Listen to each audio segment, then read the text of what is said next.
the 49ers were incredibly disappointing this year.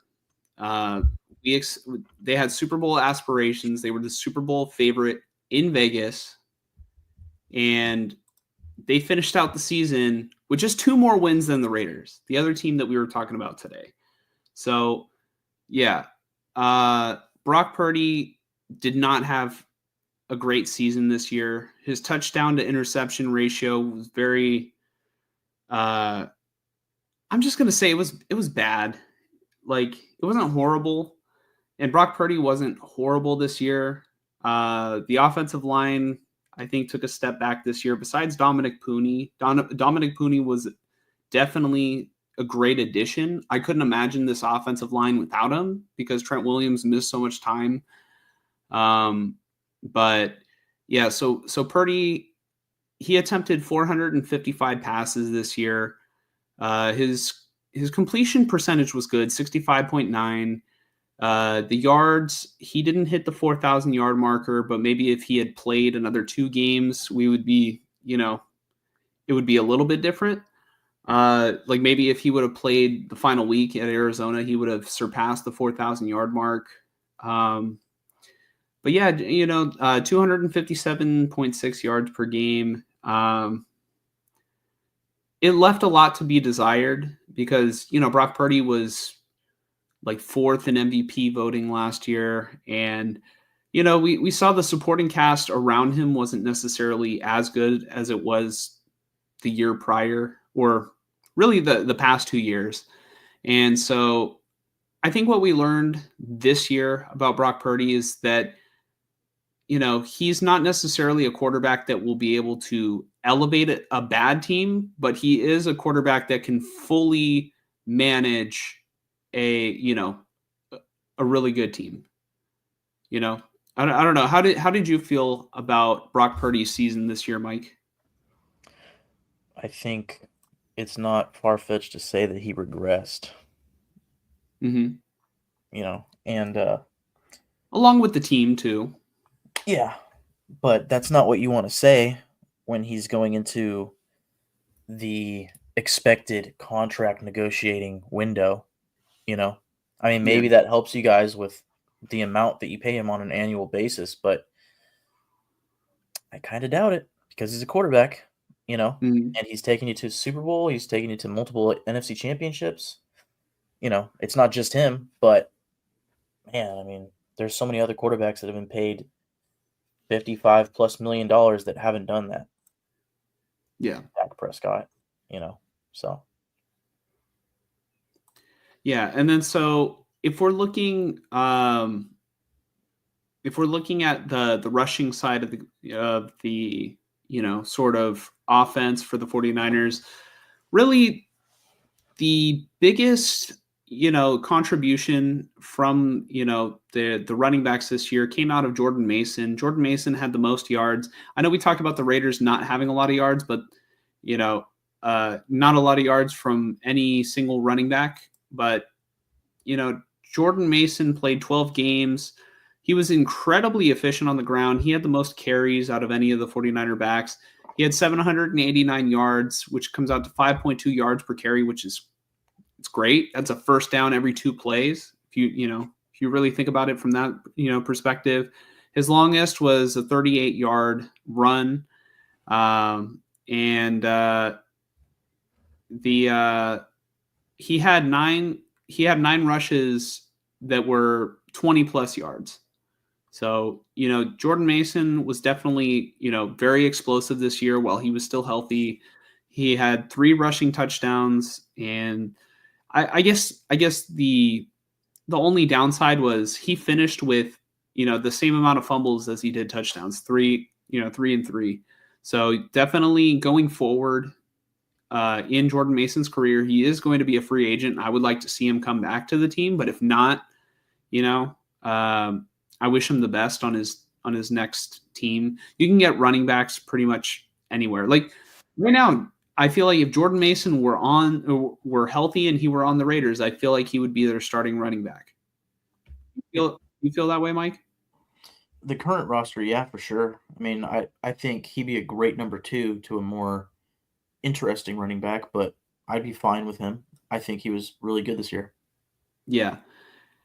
And so the next leading rusher in terms of yards was Isaac Guerrero. And Guerrero, he proved why his draft profile was so interesting and why the 49ers moved up to get him, unlike the other running backs in the past that the 49ers have moved up to get in the draft.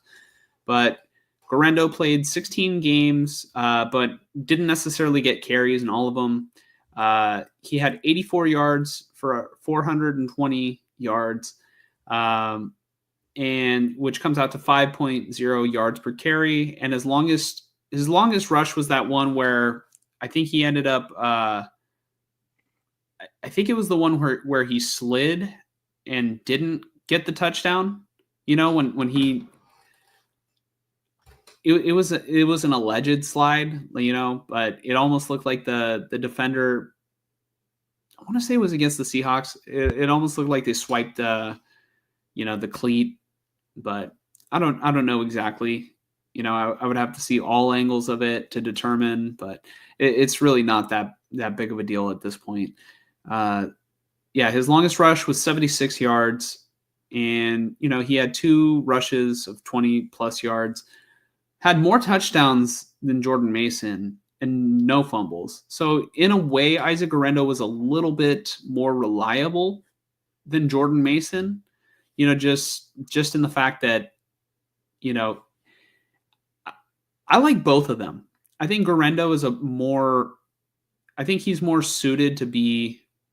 I mean, he's a raw talent, and I like Jordan Mason as like the bruiser that'll wear down a defense, and I like Guerrero as like more of an explosive kind of play guy. Like when it's 3rd and long, put in Isaac Guerrero because you never know if he catches a pass, you know, and you give him open space, maybe he can get that first down. Jordan Mason is more of like think about it like the Detroit Lions. You know, Jordan Mason's like the David Montgomery, and Isaac Guerrero.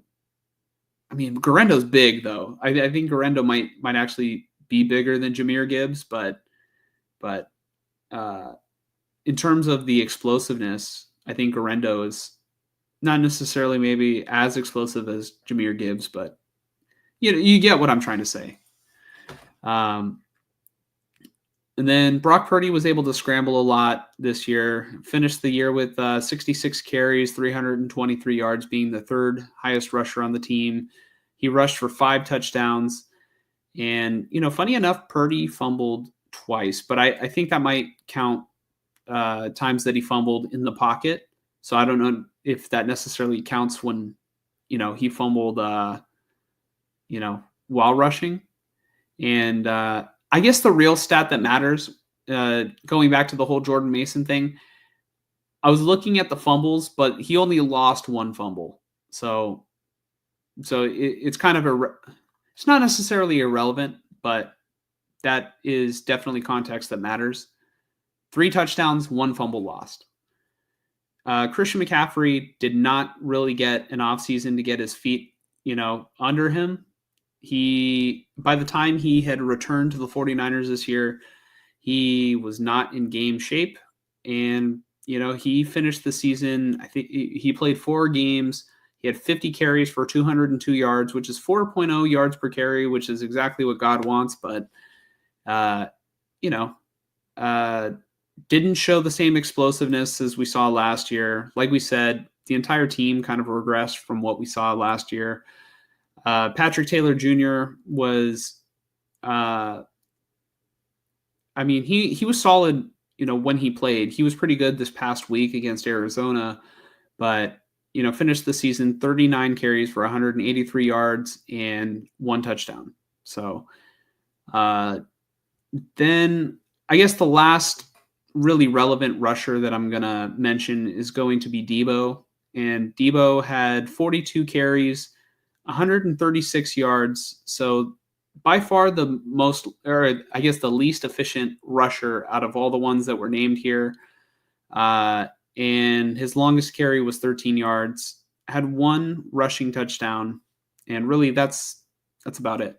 You know, he averaged 9 rushing yards per game. Receiving, really, this was the year of George Kittle and Juwan Jennings. Kittle had 78 catches for 1,106 yards, and he was the only receiver on the 49ers to eclipse 1,000 yards. But yeah, Kittle had 8 touchdowns, and he just had a great year, blocking, receiving. This was like a prime George Kittle year. I hope that he can keep it up. And I guess we'll talk more in the coming weeks about like what the 49ers should exactly do in free agency, because Kittle is eligible for an extension, but so is Brock Purdy. And the 49ers have a lot to figure out this offseason. But in terms of 2024, Kittle, fantastic. Jennings also was great. He was 25 yards shy of 1,000. And Jennings had 77 catches for 975 and 6 touchdowns.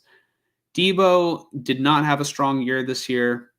And really, one moment that keeps popping up and, like keeps, I guess,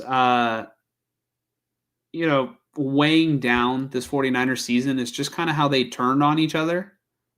And one big moment, which I guess is maybe one of the only tangible moments that you can turn to of them turning on each other is when Debo walked over to Jake Moody in the Tampa Bay game. Jake Moody had just missed his 3rd field goal of the day, and he told Jake Moody to lock in, and then Tabor Pepper, started defending Jake Moody, and then Debo grabs him by the throat and pushes him, and Tabor Pepper did the right thing defending his teammate. But we've talked about that already, but that's one of the low points that shadowed this season. And the 49ers won that game. I could imagine if they would have lost that game. But, in retrospect, it probably would have been better to lose the game, draft position-wise. But it's neither here nor there. Debo had 51 catches for 670 yards. So he had half as many yards as George Kittle, practically. Or just slightly over half as many as Kittle. And only had 3 touchdowns this year. Very disappointing year for Debo Samuel. Because, he just set the expectations so high in 2021. And I feel like even the past couple years, he's been better than what he showed this season. So the regression out of Debo, they're going to have to decide what to do with him this offseason, whether they're going to keep him or whether they're going to eat some dead cap and move him. But, that was disappointing. Ricky Pearsall, for most of the season, it was definitely disappointing. But the last 2 or 3 weeks out of Ricky Pearsall have been fantastic. He has actually been contributing. And so that has been one of the bright spots. The 49ers are not making the playoffs, but hey, at least Ricky Pearsall can play. The 49ers might, it seemed like, man, the 49ers are going to have to reload at receiver, but having Ricky Pearsall emerge over the past 2 or 3 weeks, it's promising for a receiver that's going to be, going into year 2. It makes me feel like, man, you know what? Maybe they didn't waste that 1st round pick and they actually got a player, And just think about what Ricky Pearsall had to overcome in order to have the season that, or at least the way he started the year, having to miss those games after nearly losing his life, to where he is now actually playing good football. That's very promising. Mike, do you remember like we were out on, in my backyard, it was draft day, for fantasy. And then you get the notification on your phone, Ricky Pearsall got shot in an attempted robbery in San Francisco. He's in critical condition or whatever that, Yeah. Like, that was crazy. Yep. And he was a couple inches, one way or the other from maybe not even being with us right now.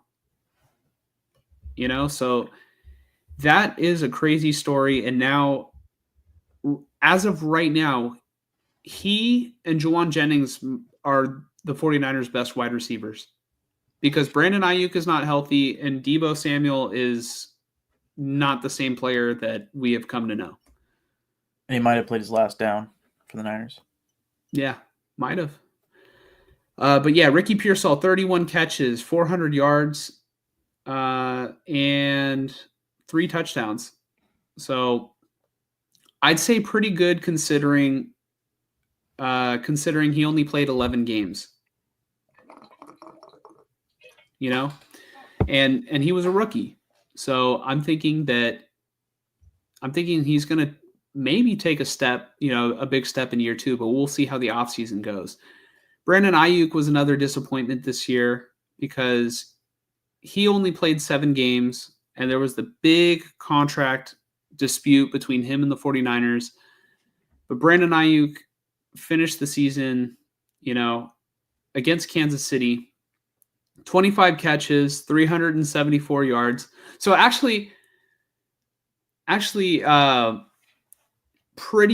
he was, besides Jacob Cowing, Brandon Ayuk was the most efficient receiver in terms of yards per reception, with 15 yards per reception. So he was kind of underutilized, but now, he didn't get a single touchdown this year, but now he's injured, and it was a very serious knee injury, so we don't know what exactly we're going to get from Brandon Ayuk going forward. But yeah, it was, between the contract dispute, the way he handled it, how long it took, and yeah, it was just, it was bad. It was just bad. It wasn't good. Kyle Juszczyk, 19 catches for 200 yards, 2 receiving touchdowns. Isaac Guerendo, 15 catches for 152 yards and no touchdowns. McCaffrey, 15 catches as well, same amount as Isaac Guerendo, but McCaffrey did it in 4 games. 146 yards. So that's actually, receiving-wise, that I'm a little bit impressed by that, to get 15 receptions, and he didn't even finish the 4th game, if you can't get it done on the ground, I guess you do it through the air, and that's kind of, I feel like that's McCaffrey's bread and butter a little bit. So, I would have loved to see more out of Christian McCaffrey this year, but his body just didn't let him. And, besides that, not necessarily much receiving contribution out of anyone else. On the defensive side of the football, I guess we'll start with Nick Bosa. Nick Bosa was a little bit disappointing this year. He was solid this year, but that's not what you're paying Nick Bosa to be. You're paying Nick Bosa to be the highest level impact player. He played 14 games. He only had 9 sacks. So, maybe I'm just spoiled with how good Nick Bosa was in the past, but I would have loved to see him have more of an impact on stopping the run as well. But yeah, so Nick Bosa had 0.5 more sacks than the next highest player, who was Leonard Floyd. And, Nick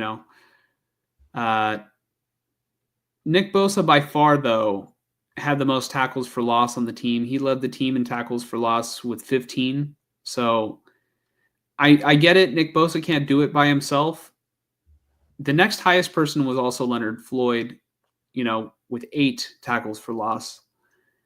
Bosa did finish the season with an interception as well. I think it was one of those plays where he drifted off into coverage, and I thought, man, I want to see Nick Bosa get his first career pick six, because I thought it was going to happen his rookie year. I thought it might happen on that play. Still hasn't happened yet. I just want to see it. Fred Warner had I'd say, all things considered, Fred Warner had a solid season for playing on a fractured ankle, and he's still one of the best linebackers in football. This year, Diamador Lenore got his extension and played, I think Diamador Lenore played at a very high level this year. Devondre Campbell might have been arguably the biggest disappointment, because the 49ers had to replace Dre Greenlaw. Not only did they not get anywhere close to Dre Greenlaw's production, but they got a player who quit on them in the middle of a game. It's horrible. And then also, I don't know if it was that same game. No, I don't think it could have been the same game. There was a game this season where there were back-to-back 12 men on the field penalties, and a source told Larry Krueger that the reason why that happened is they wanted to substitute Dre Greenlaw out and switch the formation, to a different package, but Dre Greenlaw refused to get off the field. And so they had back-to-back 12 men on the field penalties. So that's not good. Clearly. And what I find interesting is that this is the second time, it's like one player on each side of the ball. Last year, the overutilization of McCaffrey was chalked up to McCaffrey just didn't want to get off the field. Why is it that the players have so much say in whether or not they're on the field or not? I don't hear of that on other football teams. Maybe it's more common than ever gets leaked out, because we didn't even know about the Devondre Campbell thing until a source told Larry Krueger. Right. I know sometimes I'll see like running backs or receivers or whatnot like wave to the sideline, like, send somebody in for me, please. I just got murdered, So like in the reverse aspect, I've seen that, but I've never seen, probably because it's hard to see. I feel like I've probably seen in the past of like somebody like just looking at the sideline like, nah, dude, I'm not coming out, or something like that. Jair Brown took a little bit of a step back this year, I would say, because last season it seemed like, he's a rookie safety who brings a lot of energy. And then this year, I just felt like he was overrunning, like there was a play in this game last week where Jair Brown completely overran. He overran the running back. It might have been, I'm trying to remember who the running back was. Was it Tony Jones Jr.? Might have been Tony Jones Jr. on the Cardinals. He overran it, and Tony Jones Jr. was just off to the races. And Jair Brown really didn't take the best angles all year, and he's got to come back and retool, and we need to see more of what we saw from his rookie season rather than what we saw this year. So he's going to have a long off season where he absolutely needs to improve in order to keep a starting job, I think. Unless the 49ers just cannot re-sign Talanoa Hufanga. But Malik Mustafa, I think, had a solid rookie season and is constantly touted as one of the hardest hitting players on the 49ers. I think Amon-Ra St. Brown was telling Deebo Samuel, he's like, number 6 on your team? Man, he can hit. So, that's cool. Fun fact about Malik Mustafa is he technically costed the 49ers 3 firsts and a third, because the 49ers traded that for Trey Lance, and then they traded Trey Lance, to the Cowboys for a 4th round pick who ended up being Mustafa. So, it'll all be worth it if one day Malik Mustafa makes the game-winning interception in the Super Bowl.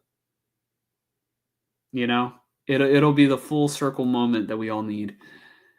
Renardo Green was, I think, a pretty solid corner this year. I personally liked what I saw out of him, but like I said, the NFL needs to switch to cameras that show every single player. You can't see everything from that side angle view. I mean, I get it. I get the tradition, but there should be multiple broadcasts. So that way people can see it in the Madden form where you see it from the end zone, looking towards the other end zone.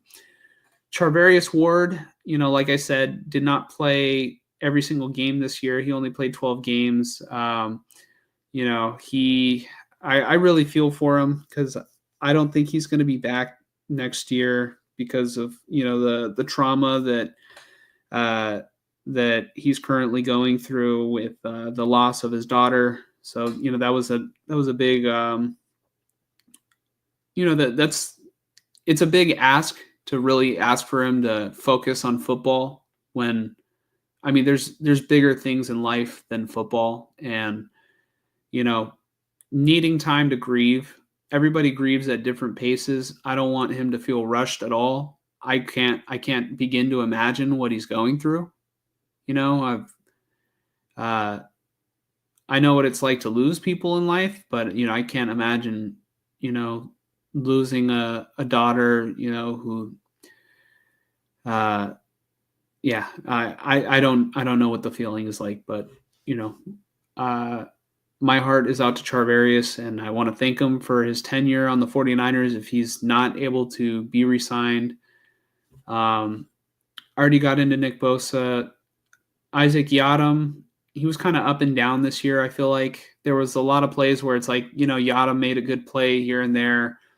But there were other plays where it's like, man, Yiadom kind of broke our back here, from what I can remember. D. Winters was kind of up and down as well, where he was better than Devondre Campbell, but, he wasn't a perfect one-to-one replacement for Dre Greenlaw. I talked about Leonard Floyd. Floyd was solid. Talanoa Hufanga, he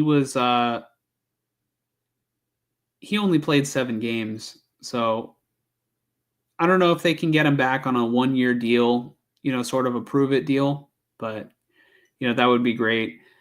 And really, I'm for the rest, I'm going to go by unit.